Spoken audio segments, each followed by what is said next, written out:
capítulo 16. Aleluia.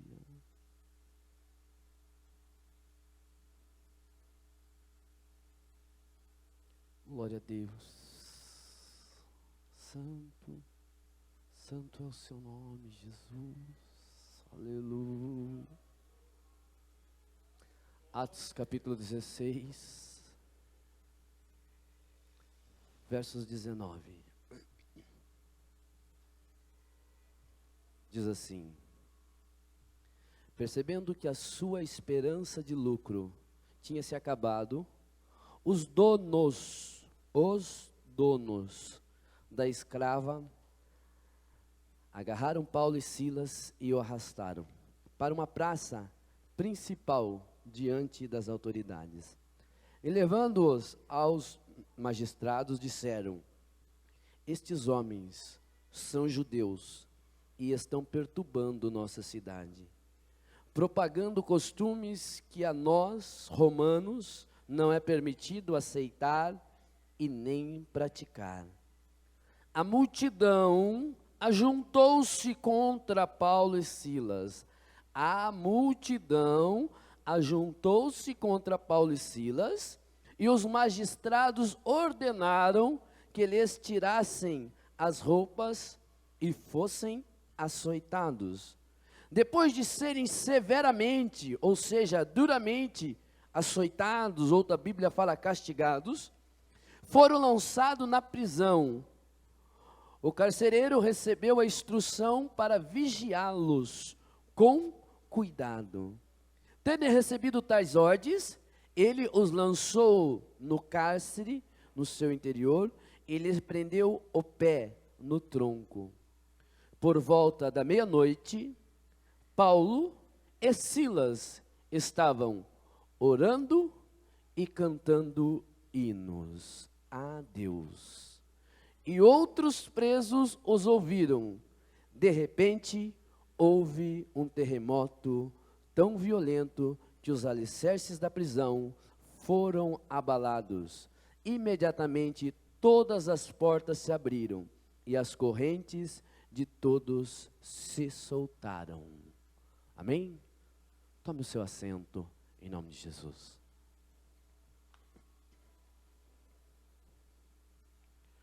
Olhando para esta passagem, olhando para o livro de Atos dos Apóstolos, quando nós olhamos a entrada do capítulo 16 do livro de Atos, antecipadamente do que eu li um pouco antes, fala-se da chegada de Paulo, da sua primeira viagem.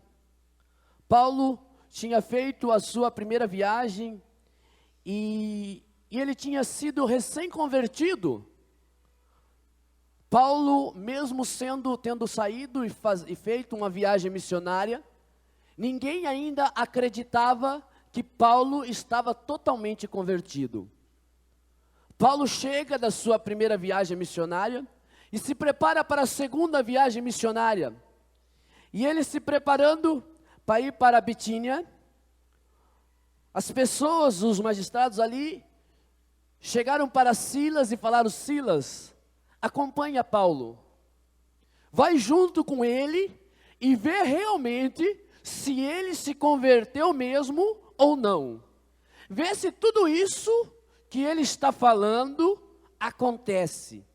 Porque se nós estudarmos a Bíblia, nós vamos ver que Paulo andava e ele marcava tudo o que acontecia. Passei em tal lugar, aconteceu isso, aquilo, outro. Encontrei-se com Timóteo, aconteceu isso, outro. Fui para tal, e ele marcava. E quando ele trouxe a sua história, as pessoas leram, eles se maravilharam e falaram: não, deve de ser mentira.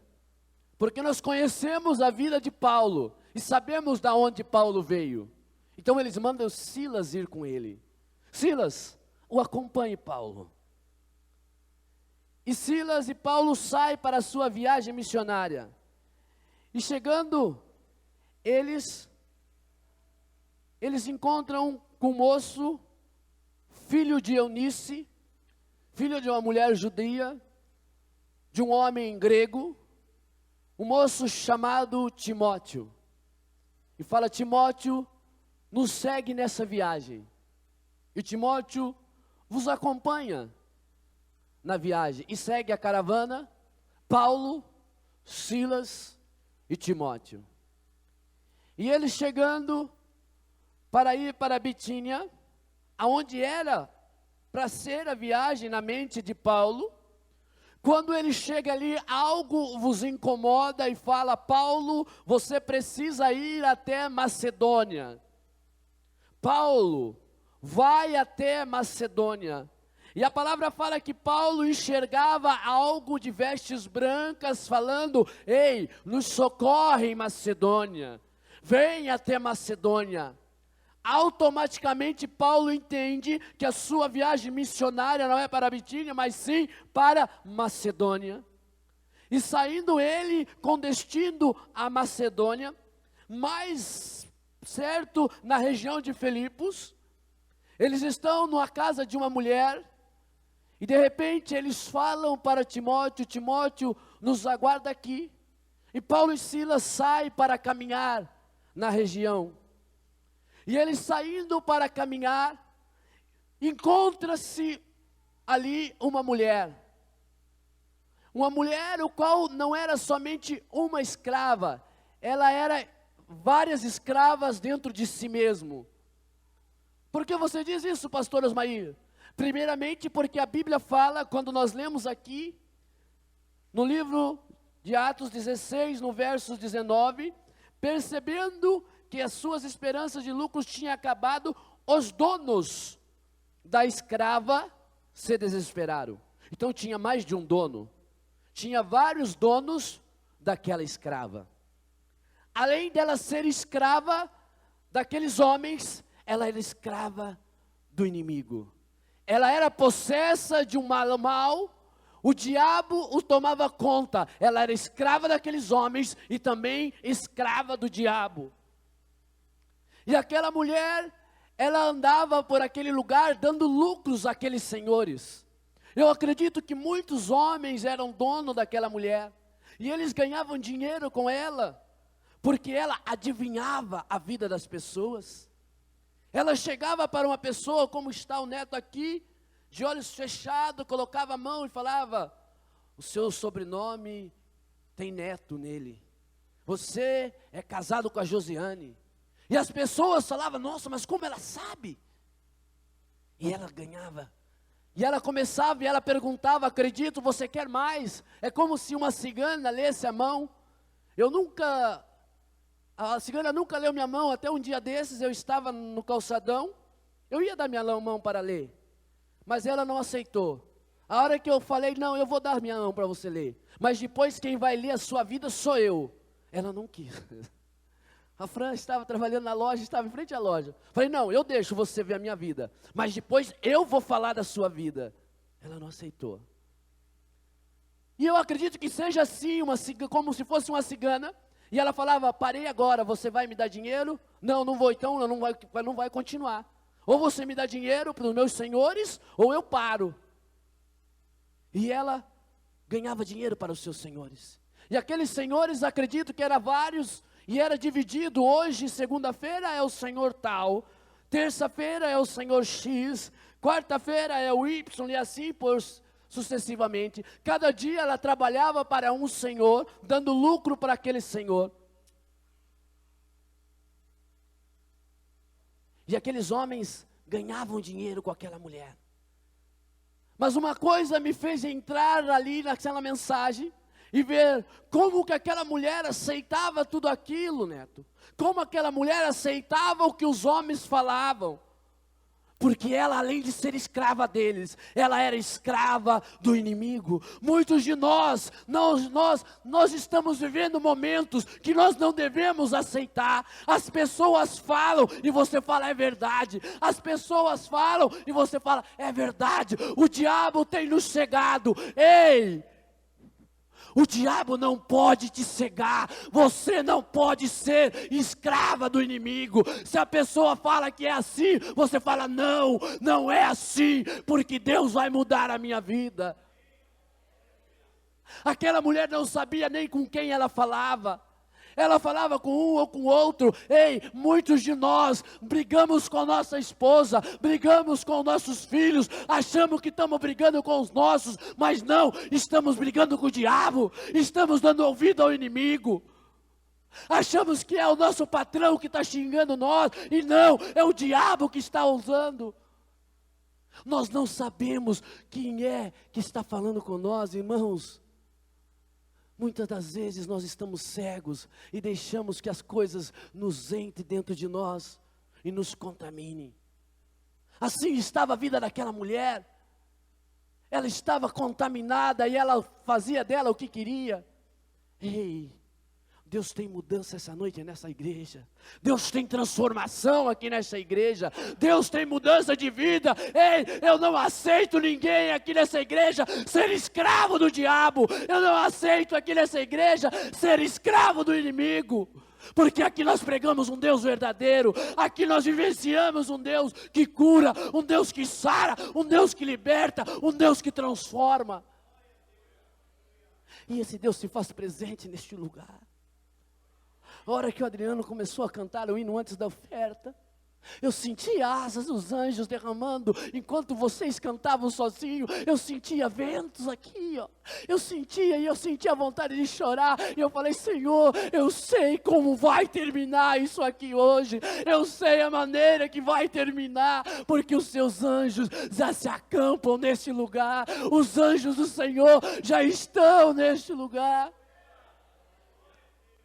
Você não é mais escrava, você não é mais escravo, a sua vida a partir de hoje vai mudar, porque hoje você vai ter mudança, hoje vai haver mudança. Escravo do dinheiro, nunca mais, escravo das contas, nunca mais, escravo do inimigo, nunca mais.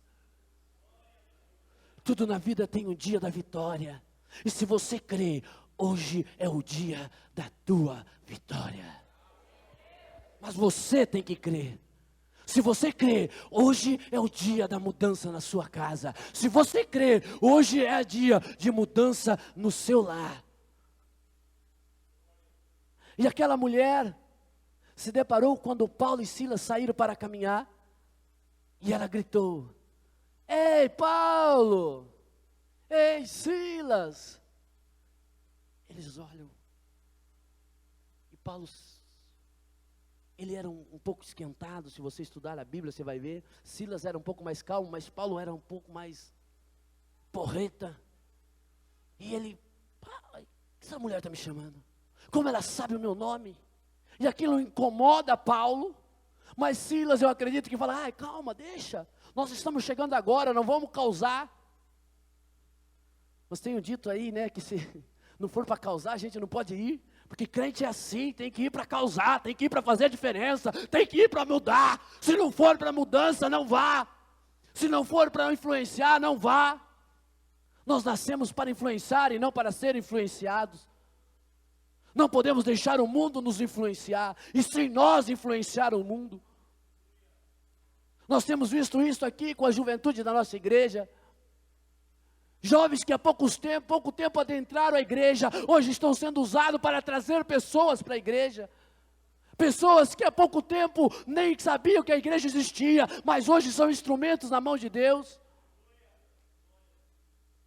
Então nós estamos aqui para transformar.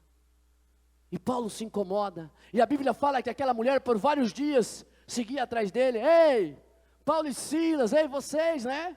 Vocês estão pregando a respeito do Deus verdadeiro. Porque ela não podia mentir, ainda mais contra um servo de Deus. Então ela revelava a verdade. Mas só que Paulo sabia que aquilo ali não era dela, aquilo ali não era de Deus.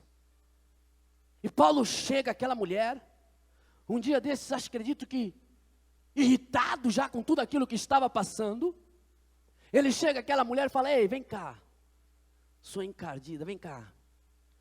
O que você falou? Ela falou assim: Paulo, é teu nome. Como você sabe? Ele falou: não sei, mas eu sei que é Paulo. Aí Paulo coloca a mão dentro dela e fala assim: sai todo mal, todo diabo que está sobre a vida dela, vai embora agora. E é isso que você vai fazer hoje também. Você vai falar: todo mal que está sobre a minha vida, todo mal que está sobre mim, todo mal que está sobre o meu filho, todo mal que está sobre a minha casa, todo mal que me persegue, sai e vai embora. Porque a palavra do Senhor fala: aquele que crer expulsará demônios, beberá coisas mortíferas, colocará a mão em serpentes e não vos fará dano algum, colocará a mão em enfermos e serão curados. Se você crer, você pode. E aí Paulo expulsa o diabo daquela mulher. E aqueles homens, eles começam a falar: não, foi embora a nossa galinha de ouro. Aonde vamos ganhar dinheiro agora? Acabou, não, isso não pode acontecer. E aí entra na passagem onde eu li. Aí entra na Bíblia onde nós lemos capítulo 16, versos 19. E aí eu começo a entender que até ali, Paulo, nos seus livros, só tinha benção. Só tinha benção.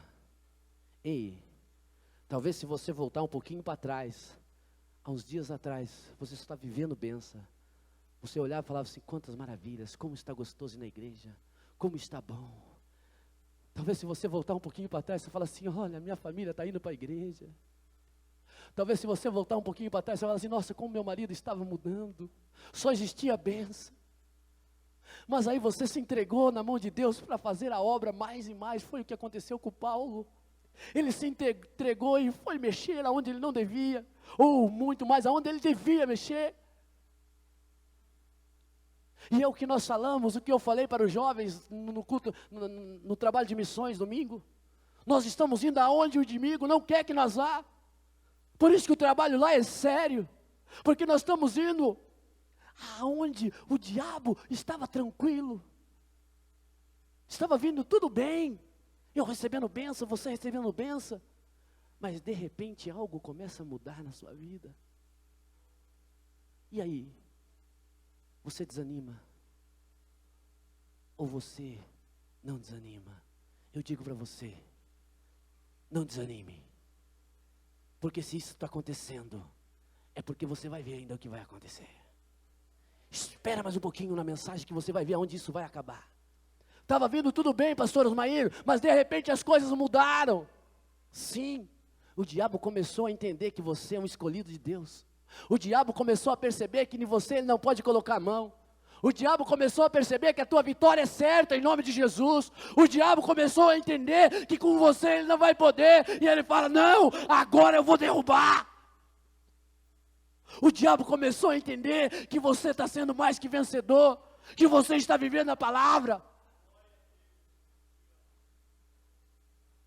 E aí ele pega e começa a lançar os dardos dentro da igreja, pessoas da igreja falando, pessoas da sua casa falando,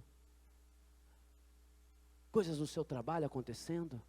De repente, a crise que há poucos dias você falava que não ia te pegar, de repente parece que vai pegar. Mas aí, Paulo e Silas, eles sabiam o Deus do qual eles serviam. E hoje eu quero que você saia convicto deste lugar, sabendo o Deus que você serve. Porque se você realmente sabe o Deus que você está servindo, um terremoto vai acontecer na sua vida. Um terremoto de Deus vai acontecer na tua vida. E Paulo e Silas foram para a praça pública ser açoitados. E ali começa-se a vergonha alheia, pelados, sendo açoitados. E dali levado para a cadeia.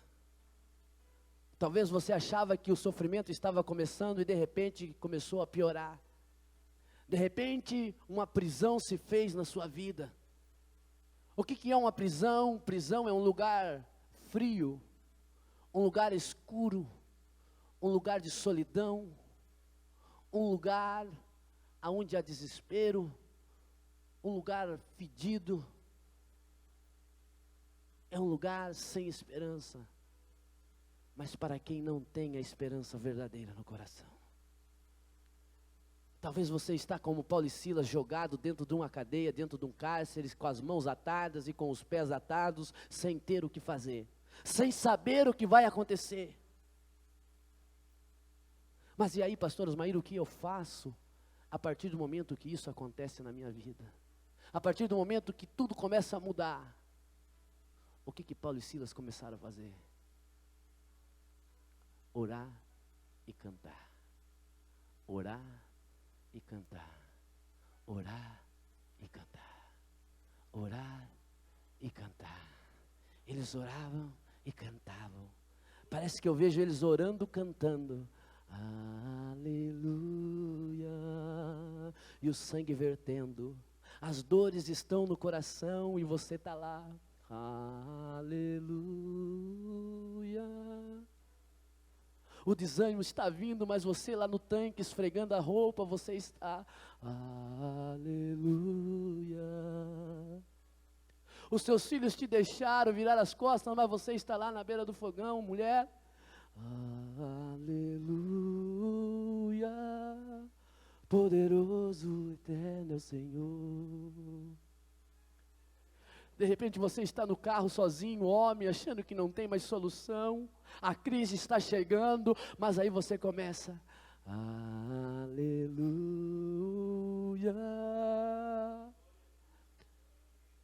E o Senhor começa a olhar de lá e fala assim: é isso que eu quero. Adoração, adoração, adoração, adoração, adoração. O hino, junto com a oração, ele se forma uma adoração.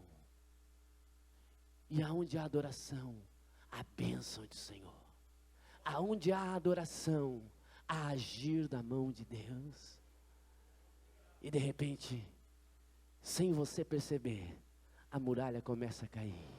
Sem você perceber, as cadeias começam a quebrar. Sem você perceber, aqueles que estavam batendo em você começam a se dobrar. Sem você perceber, aqueles que não acreditavam em você, eles começam a falar: ei, me batiza, ei, eu quero ir para a tua igreja, ei, eu quero esse Deus.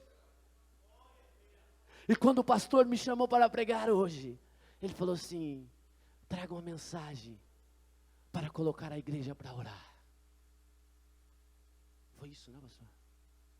Foi isso que o Senhor me pediu. Traga uma mensagem para colocar na igreja para orar. E eu venho há uma semana pensando, não é só oração, é adoração. A oração é adoração. Por isso eu queria que chamar o Adriano viesse aqui. Sobe aqui, Adriano. Equipe de louvor. Achei que tinha violão ali, não tem. E eu gostaria que a igreja se colocasse de pé nesse momento. Eu não sei o que te amarra, eu não sei o que te prende, mas uma coisa eu sei, que se você está como Paulo e Silas, ou pior ou não, hoje é o dia de você adorar. Osmair, está difícil, adore, adore, adoração, hino e adoração. E eu sei que o Senhor vai agir. Feche os seus olhos. Não importa a pessoa que está do seu lado. Ei, você é filho de Deus e você tem acesso ao Pai. E Ele quer ouvir a sua adoração. Ele não quer ver a adoração da pessoa que está do seu lado. Falar para a pessoa que está do seu lado, fala: me esquece agora, que agora eu vou falar com Deus.